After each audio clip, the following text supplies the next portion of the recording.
paz do Senhor, meus irmãos. Hoje vamos estudar o livro de Jeremias.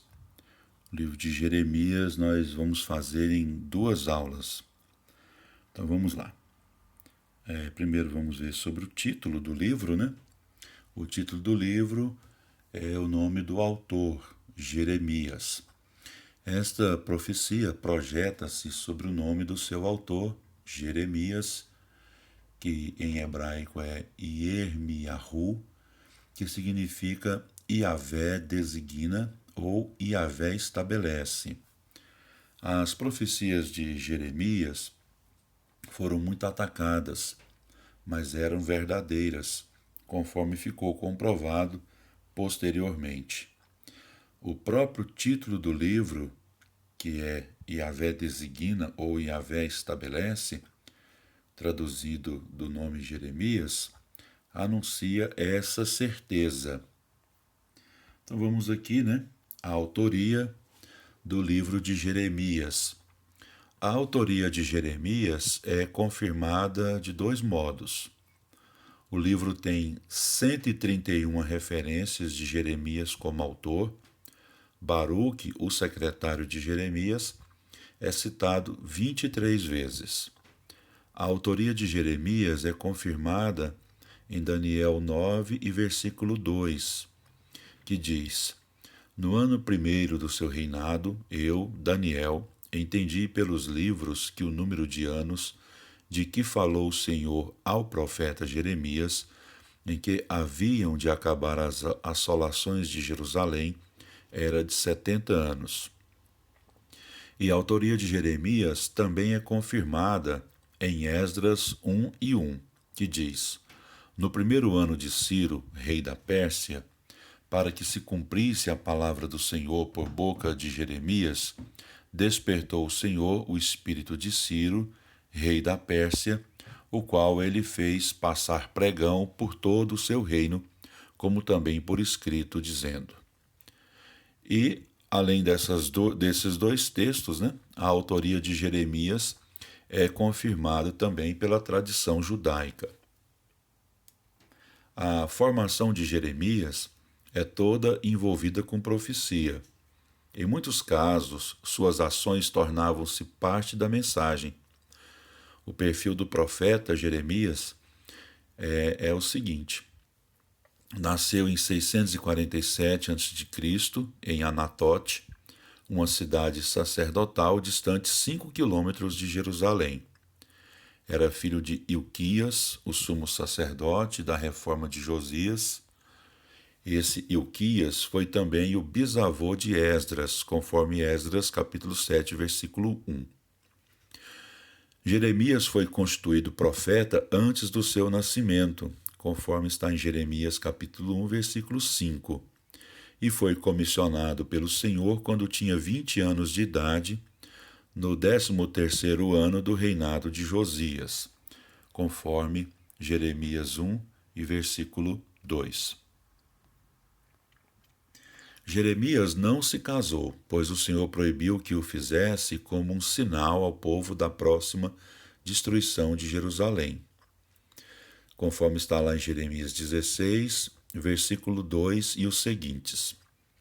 Jeremias ministrou em Jerusalém por 40 anos, do ano 627 até o ano 586 a.C., e profetizou no Egito por 5 anos, conforme registra Jeremias 43 e 44.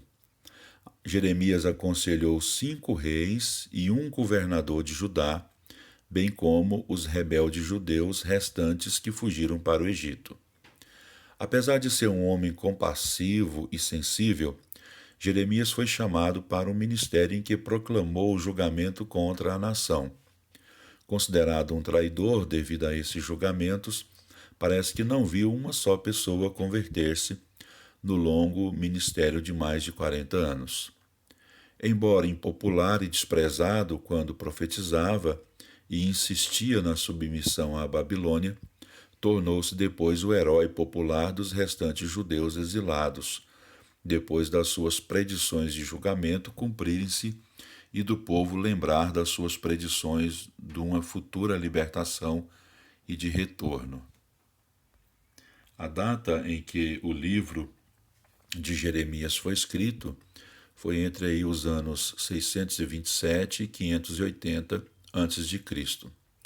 O ministério de Jeremias começou no reinado de Josias e continuou em Jerusalém durante os 18 anos de reforma e os 22 anos de colapso nacional. Forçado a ir para o Egito com o resto rebelde, em 586 a.C., ali profetizou durante 5 anos, condenando a idolatria dos judeus, conforme está registrado em Jeremias 44, versículo 8, e anunciando a vinda próxima de Nabucodonosor para conquistar o Egito, o que aconteceu em 568 a.C. O cenário político do livro de Jeremias. No cenário internacional, foi essa uma época das nações manobrarem pela primazia do mundo. As 3 nações mais envolvidas eram Assíria, Babilônia e Egito. Em 626 a.C., Nabopolassar da Babilônia, com o auxílio dos medos, tomou essa cidade das mãos dos assírios, que vinham controlando o poderio mundial por quase 2 séculos. Em 612 a.C., destruíram Nínive e em 610 a.C. tomaram Arã. Em 605 a.C., a Babilônia derrotou o exército egípcio em Carquemes e assumiu o controle da Palestina. Desse modo, Nabucodonosor chegou ao auge do poder em 605 a.C., ano da morte do seu pai, apesar do Egito só ser conquistado em 568 a.C., durante a maior parte daquele período, o Oriente Médio esteve em tumulto e Jeremias advertia em vão os filhos de Josias, ou seja, os judeus, a submeterem-se à Babilônia. O cenário político, do ponto de vista no cenário nacional, o período da profecia de Jeremias foi um dos mais tenebrosos da história judaica, pois os pecados foram punidos. Essa punição consistiu de 4 tragédias nacionais. Em 609, Josias, rei de Judá, foi morto no Megido quando tentava impedir que Faraó Neco auxiliasse a Assíria na batalha com a Babilônia.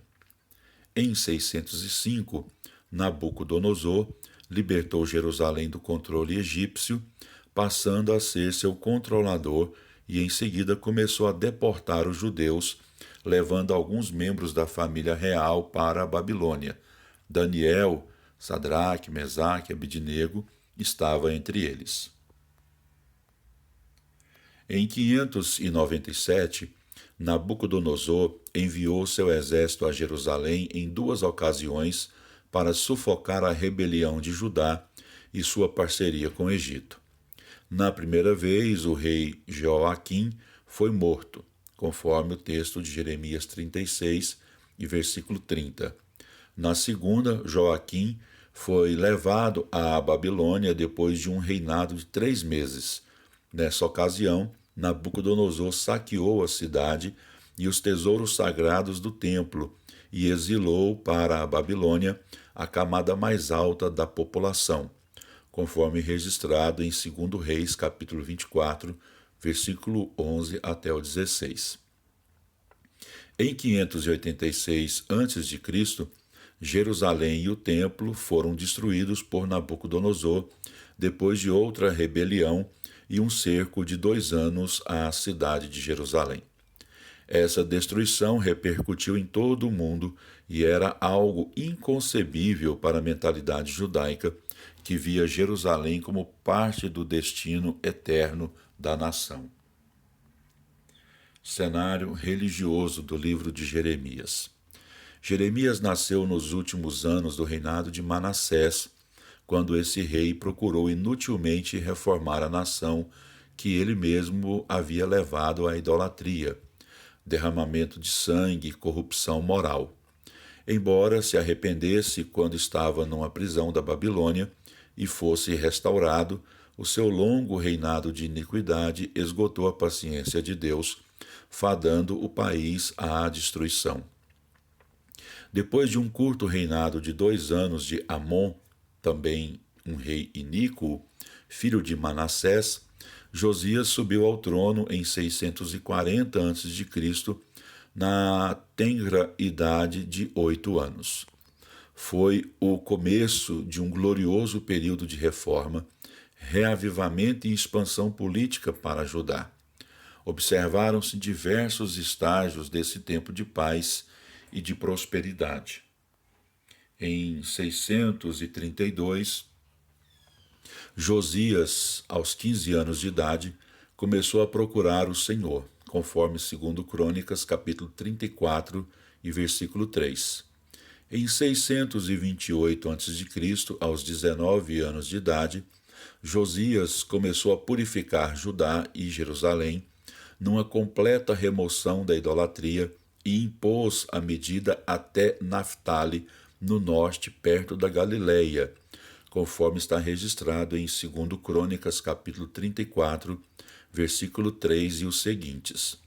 Em 622 a.C., aos 25 anos, Josias, depois que o sumo sacerdote Ilquias achou o livro da lei, na estrutura do templo e a profetisa Uda declarou o julgamento, Josias reuniu os anciãos da nação para intensificar a reforma e impor ao povo a purificação. Em 622 a.C., Josias promoveu a maior festa da Páscoa da história do povo judeu, desde os tempos de Samuel, observando com cuidado todos os detalhes. O reavivamento do rei Josias, embora promovido com toda a sinceridade, foi evidentemente seguido de modo superficial pelos líderes e pelo povo.